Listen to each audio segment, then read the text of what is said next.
দেখে নিশ্চয়ই বুঝতেই পারছো বন্ধুরা, এটা কি? এটা হচ্ছে গিয়ে বেগুন পোড়া। আজকে রুটি দিয়ে খাওয়া হবে। এই দেখো বন্ধুরা, আমি বেগুনটাকে ছাড়িয়ে নিয়ে পরিষ্কার করে নিয়েছি।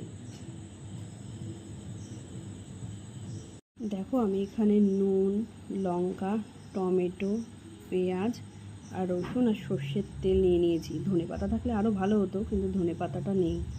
এইগুলো দিয়ে আমি বেগুন পোড়াটাকে মাখবো। এবার দেখো আমি এক এক করে সব মেখে নেব। এখানে লঙ্কা দিয়ে, নুন দিয়ে, তেল দিয়ে আগে মেখে নিলাম। এবার এক এক করে